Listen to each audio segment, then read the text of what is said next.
Berjumpa lagi dalam permenungan kita edisi Selasa, 9 Agustus 2022, Pekan Biasa ke-19. Bacaan-bacaan liturgi hari ini, bacaan yang pertama dari kitab Nubuat Yeskiel, bab 2 ayat 8 sampai bab 3 ayat 4. Dan bacaan Injil dari Injil Matius, bab 18 ayat 1 sampai 5, ayat 10, dan ayat 12 sampai 14. Allah selalu berkomunikasi dengan manusia. Allah berkomunikasi dengan manusia untuk menyampaikan apa yang Dia kehendaki untuk dilaksanakan oleh manusia. Demikian juga yang terjadi dengan para nabi, termasuk Nabi Yeskiel. Namun yang istimewa dalam kedua bacaan liturgi hari ini, Allah menyampaikan sabdanya kepada manusia, kepada Nabi Yeskiel, dan demikian juga Allah yang hadir dalam diri Yesus menyampaikan pesannya kepada para muridnya, tapi melalui bahasa simbolik.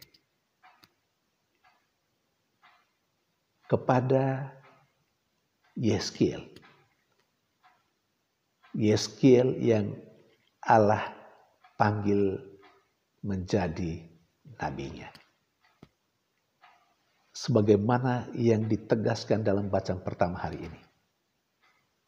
Allah meminta Nabi Yeskiel untuk terlebih dahulu mengunyah gulungan kitab yang Allah berikan kepadanya. Ini bahasa simbolis. Kalau Allah meminta Nabi Yeskiel untuk mengunyah gulungan kitab yang Allah berikan kepadanya, bagi kita yang merenungkan sabda Allah itu saat ini, itu berarti Allah menghendaki supaya Nabi Yeskiel dan siapapun yang terlibat dalam fungsi dan peran kenabian, termasuk saya dan Anda, untuk pertama-tama mengunyah, menghayati, merenungkan sabda Tuhan dan menghayatinya untuk hidup pribadi, melaksanakan dalam kehidupan pribadi terlebih dahulu. Baru sesudahnya pergi mewartakan sabda Tuhan itu kepada orang-orang yang ada di sekitar. Saudari dan saudara yang terkasih, Nabi Yeskiel diminta oleh Allah untuk merenungkan terlebih dahulu sabda Tuhan, untuk menghayatinya terlebih dahulu sabda Tuhan, sebelum dia pergi menyampaikan sabda Tuhan itu kepada orang-orang Israel. Nah, demikian juga yang Allah kehendaki dari kita. Oleh pembaptisan, kita mendapat tugas sebagai nabi. Karena itu kita diajak untuk melaksanakan peran kenabian kita dengan pergi mewartakan sabda Tuhan, kebenaran Tuhan, ajaran Tuhan.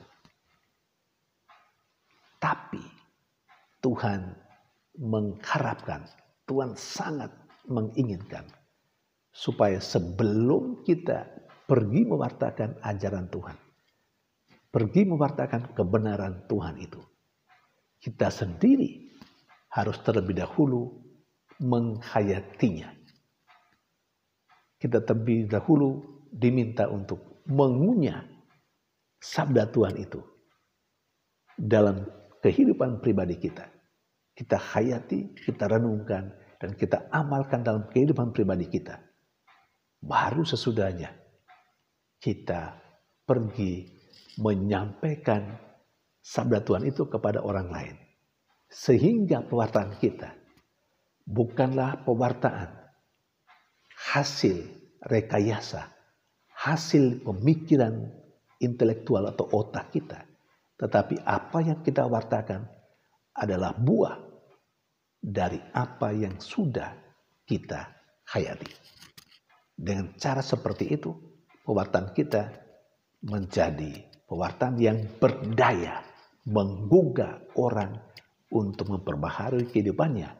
Karena orang melihat bahwa yang kita wartakan telah terlebih dahulu kita hayati.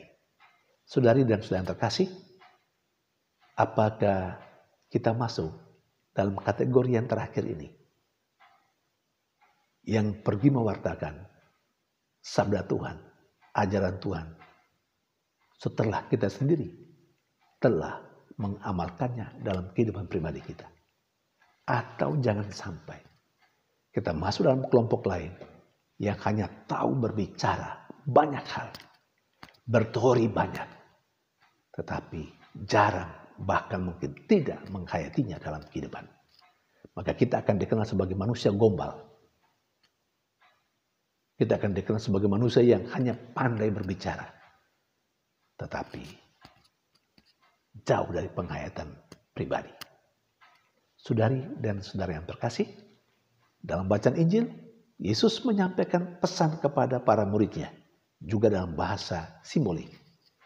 Pesan itu disampaikan Yesus kepada para muridnya ketika para muridnya sedang bertengkar di antara mereka tentang siapa yang terbesar dalam kerajaan surga. Yesus yang mendengar pertengkaran itu lalu memberi pesan kepada mereka secara simbolik dengan menghadirkan seorang anak kecil di tengah para muridnya. Lalu Yesus bersabda kepada mereka, yang ingin menjadi yang terbesar, dia harus bertobat seperti seorang anak kecil. Yang ingin menjadi yang terbesar dalam kerajaan surga, ia harus merendahkan diri. Ia harus rendah hati seperti seorang anak kecil. Yang terbesar dalam kerajaan surga, dia harus menerima siapapun apa adanya. Terutama mereka yang kecil, yang hina, yang dianggap sepele dalam kehidupan masyarakat, yang dikucilkan dalam kehidupan masyarakat. Justru dalam diri mereka lah Yesus hadir. Sebagai Yesus yang kecil, yang tidak berdaya, sebagai Yesus yang menderita. Dan lebih lanjut, Yesus mengajak para muridnya, berpesan kepada para muridnya. Dan pasti kita sekalian yang saat ini merenungkan sabda Tuhan atau perikop Injil hari ini. Kepada kita diminta untuk melihat orang perorangan sesama kita sebagai yang penting dalam kehidupan bersama kita. Yesus memberikan perumpamaan tentang 100 ekor domba.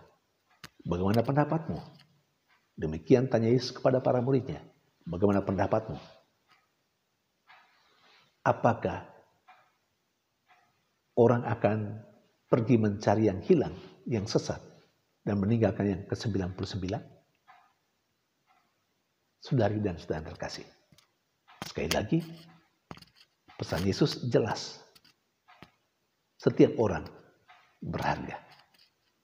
Satu orang sama nilainya, sama berharganya dengan ke-99 ekor domba yang tidak tersesat. Karena itu, kalau mau menjadi yang terbesar, harus menganggap siapapun orang perorangan sebagai yang berharga. Sama dengan yang 99 yang lain. Saudari dan saudara terkasih, seringkali dalam kehidupan sehari-hari, kita punya filosofi begini. Pertimbangan untung rugi, pertimbangan matematis. Wah, hanya satu orang yang sesat. Kita masih punya 99. Hanya satu keluarga yang tidak ikut. Kita masih ada sekian banyak keluarga. Demikian yang menjadi pertimbangan kita. Ketika mendengar permenungan ini, kita ingat yang satu, dia sama dengan yang 99. Sama berharganya. Mau yang terbesar dalam kerajaan surga, cari yang sesat itu, yang satu orang itu. Karena yang satu orang itu sama nilainya, sama berharganya dengan yang 99.